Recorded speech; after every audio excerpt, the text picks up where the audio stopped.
તો જય દ્વારકાધીશ મિત્રો, કેમ છો બધા? મજામાં જશો તો આપ સૌનું સ્વાગત છે ફરીથી મારા નવા બ્લોગમાં. તો મસ્ત મજાનું સવાર પડી ગયું હે, સૂર્યોદય થાય તમે જોઈ શકો છો. હા, હવે દેખાય.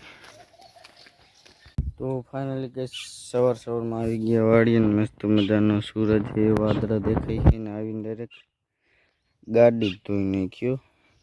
હતી ધોયેલી પણ આ ગાડીમાં હે ને કદો બહુ છે એટલે ગાડી એટલે તો કે વાય આખી પડી હતી. તમે જોઈએ કોટાણે તો પાણી થોડુંક ગંધારું છે પણ આગળ જતા થઈ જાય રેડી. તો ચાલો કન્ટિન્યુ. તો હવે હે આ કપાસ આપણો બરાબર, હવે આ કપામાં નેદવાનું છે. તો જાય આમ મોટું નેદવાનું છે, બાકી તો હમણાં આમાં રાપ ને પારા ને ચડી જાય એટલે રેડી થઈ જશે. તો આ સોયાબી વાવેલા છે, આ કપા છે. આ સોયાબી આપણા નથી, કપા આપણો છે. સી આવડા પાટા જે દેખાય ને પાટાની ઓલી બાજુ જે છે ને, ઓલી બાજુ આપણું એક ખેતર આવેલું છે, એમાં સોયાબી વાવેલા. સોયાબી થઈ ગયા કડ જેટલા, એ ફાલે બહુ મસ્ત છે. તો હાલો કન્ટિન્યુ.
તો ફાઇનલી ગેસ નેદવા વર્ગી ગયા ને, હવે 5-6 રહી છે બાકી. હવે તો હાલો નીદી લે, પછી મળી.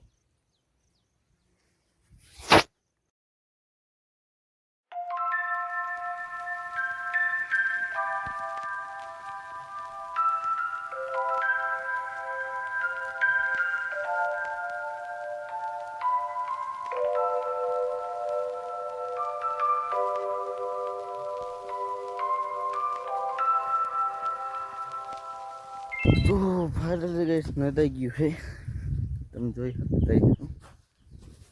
તો તમે એમ કહેતા છો હું કે ભાઈ તમે ખોટું બોલો છો અને આ ખર્ચ દેખાય એમ કહેતા હો, પણ એકચ્યુઅલીમાં નેદવાનું હતું આવું મોટું જી નેદીને નાખી દીધું પારે.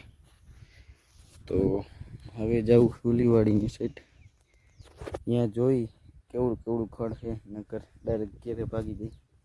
હાલો કન્ટિન્યુ. તો ફાઇનલી બીજી વાડીમાં પૂગી ગયા. એમાં ખડ જાજુ છે, હું આગળ નેદવું જોઈએ. તો હવે આપણે ઓલી વાડીએ જવું છે, સોયાબી વાડીએ. તો ચાલો કન્ટિન્યુ. બ્લોગ બનાવવા ઊભું રહી જવું પડે. આમ રાખું તો મોટું કારું આવે, આમ રાખું તો જ રેડી આવે. તો આવી ગયા પાટા ઉપર. આ બાજુ કપાવાળી વાડી હતી ને આ બાજુ છે સોયાબી વાડી. તો ચાલો કન્ટિન્યુ. હા ગાઈસ, આ જોવો આપણે સોયાબીન ને તુવેર, વચ્ચે તુવર છે ને સોયાબી. તો થઈ ગયા એ કડકડો. તો હાલો કન્ટિન્યુ.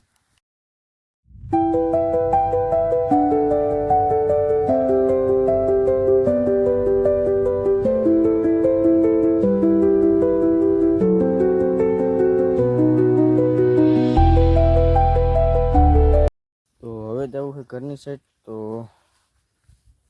વ્લોગને આયોજન આપી દે. વ્લોગ સારો લાગ્યો હોય તો લાઈક કરો, ચેનલ પર નવો હોય તો સબસ્ક્રાઈબ કરો અને શેર કરવાનું ભૂલતા નહીં. મળીએ એક નવા વ્લોગની સાથે. Thank you for watching. Bye bye.